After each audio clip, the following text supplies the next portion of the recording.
ಸಖತ್ ಖಾರ ಬಣ್ಣ ಮತ್ತು ರುಚಿ ಆಚಿ ಚಿಲ್ಲಿ ಪೌಡರ್.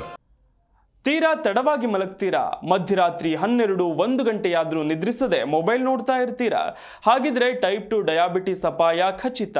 ಈ ಮಾತು ನಾವು ಹೇಳ್ತಿಲ್ಲ, ಬದಲಿಗೆ ಈ ಬಗ್ಗೆ ನಡೆಸಿದ ಅಧ್ಯಯನದಲ್ಲಿ ಇಂಥದ್ದೊಂದು ಅಂಶ ತಿಳಿದು ಬಂದಿದೆ. ಕಡಿಮೆ ನಿದ್ದೆ ಮಾಡೋರಿಗೆ, ತಡವಾಗಿ ಮಲಗೋರಿಗೆ ಮಧುಮೇಹದ ಅಪಾಯ ಅಧಿಕವಂತೆ. ಈ ಕುರಿತ ರಿಪೋರ್ಟ್ ಇಲ್ಲಿದೆ.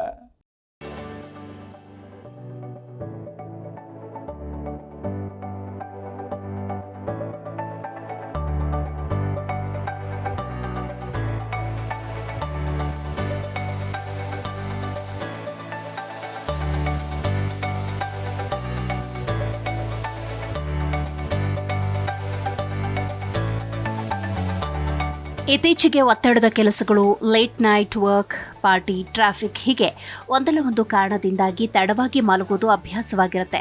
ಅದರಲ್ಲೂ ಕೆಲವರು ರಾತ್ರಿ 12 ಅಥವಾ 1 ಗಂಟೆಗೆ ಮಲಗುವ ಅಭ್ಯಾಸವನ್ನು ಇಟ್ಕೊಂಡಿರ್ತಾರೆ. ಅವರು ಬೇಗ ಊಟ ಮುಗಿಸಿದ್ರೂ ಸಹ 1 ಗಂಟೆಯ ಕಡಿಮೆ ಮಲಗೋದೇ ಇಲ್ಲ. ಮತ್ತೆ ಕೆಲವರು ಇದೇ ಅಭ್ಯಾಸ ಮುಂದುವರಿಸಿ ತಡವಾಗಿ ಮಲಗಿ ತಡವಾಗಿ ಏಳ್ತಾರೆ. ಇದು ಹಲವು ರೀತಿಯ ಸಮಸ್ಯೆಗೆ ಒಳಗಾಗಲು ಕಾರಣವಾಗ್ತಿದೆ ಎಂಬುದು ನಮ್ಮ ಅರಿವಿಗೂ ಬಂದಿರುತ್ತೆ.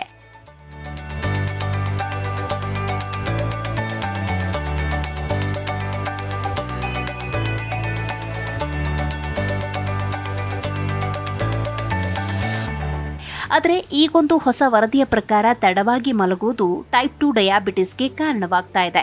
ಹೌದು, ಬೇಗ ಮಲಗುವವರಿಗೂ ಹಾಗೂ ತಡವಾಗಿ ಮಲಗುವವರಿಗೂ ಹೋಲಿಸಿದ್ರೆ ಯಾರು ಕಡಿಮೆ ನಿದ್ರೆ ಮಾಡ್ತಾರೋ ಅಂಥವರಲ್ಲಿ ಟೈಪ್ 2 ಮಧುಮೇಹದ ಪ್ರಕರಣ ಹೆಚ್ಚಾಗ್ತಾ ಇದೆ.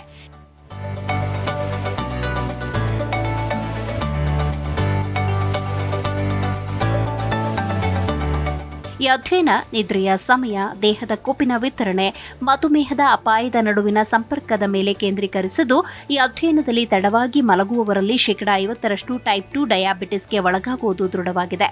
ತಡವಾಗಿ ಮಲಗುವವರು ಧೂಮಪಾನ, ಕಳಪೆ ಆಹಾರದಂತಹ ಅನಾರೋಗ್ಯಕರ ಜೀವನ ಶೈಲಿ ಹೊಂದಿರುತ್ತಾರೆ ಎಂಬುದು ಅಧ್ಯಯನಕ್ಕೂ ಮೊದಲೇ ತಿಳಿದು ಬಂದಿದೆ.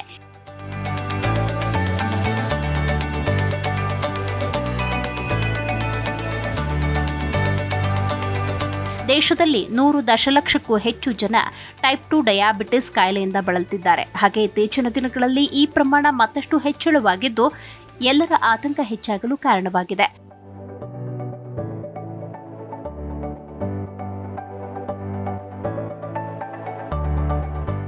ಈ ಅಧ್ಯಯನಕ್ಕಾಗಿ ಸುಮಾರು 5,000 ಮಂದಿಯನ್ನ ಪ್ರಯೋಗಕ್ಕೆ ಒಳಪಡಿಸಲಾಗಿದೆ. ಅವರೆಲ್ಲರೂ ಸರಾಸರಿ 56 ವರ್ಷದವರಾಗಿದ್ದರು.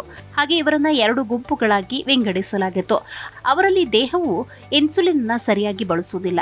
ಇದು ಅಧಿಕ ರಕ್ತದ ಸಕ್ಕರೆ ಮಟ್ಟಕ್ಕೆ ಕಾರಣವಾಗುತ್ತೆ. ಸಾಮಾನ್ಯವಾಗಿ ಬೊಜ್ಜು, ನಿಷ್ಕ್ರಿಯತೆ, ಕಳಪೆ ಆಹಾರದೊಂದಿಗೆ ಸಂಬಂಧಿಸಿದೆ ಅಂತ ತಿಳಿದು ಬಂದಿದೆ. ದೈಹಿಕ ಚಟುವಟಿಕೆ, ನಿದ್ರೆಯ ಗುಣಮಟ್ಟ ಮುಂತಾದ ಅಂಶಗಳು ಸರಿಯಾದ ಬಳಿಕವೂ ಮಧುಮೇಹ ಅಭಿವೃದ್ಧಿಪಡಿಸ್ತಾ ಇರುವುದು ಕಂಡು ಬಂದಿದೆ.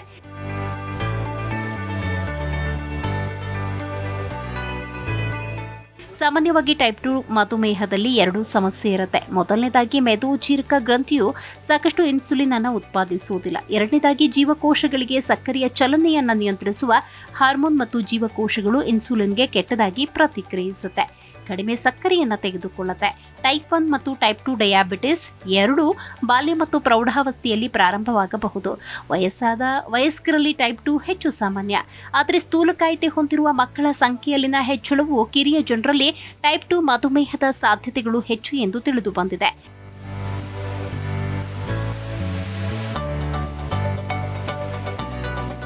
ಟೈಪ್ 2 ಮಧುಮೇಹ ಲಕ್ಷಣಗಳು ಸಾಮಾನ್ಯವಾಗಿ ನಿಧಾನವಾಗಿ ಬೆಳೆಯುತ್ತೆ. ಹಾಗಾದ್ರೆ ಟೈಪ್ 2 ಡಯಾಬಿಟಿಸ್ನ ಲಕ್ಷಣವೇನು ನೋಡೋಣ. ಪದೇ ಪದೇ ಮೂತ್ರ ವಿಸರ್ಜನೆ, ಅನಿರೀಕ್ಷಿತ ತೂಕ ನಷ್ಟ, ಆಯಾಸ, ಮಂದದೃಷ್ಟಿ, ತಲೆ ಸುತ್ತು, ಜೀರ್ಣಕ್ರಿಯೆಯಲ್ಲಿ ವ್ಯತ್ಯಾಸ ಲಕ್ಷಣಗಳು ಕಂಡುಬರುತ್ತೆ. ಹೀಗಾಗಿ ಸರಿಯಾದ ಸಮಯಕ್ಕೆ ಕಣ್ತುಂಬಾ ನಿದ್ದೆ ಮಾಡಿ ಟೈಪ್ 2 ಮಧುಮೇಹ ಸೇರಿದಂತೆ ಇನ್ನಿತರ ಸಂಭಾವ್ಯ ಅಪಾಯಗಳಿಂದ ಪಾರಾಗಿ. Desk bureau, Zee Kannada news.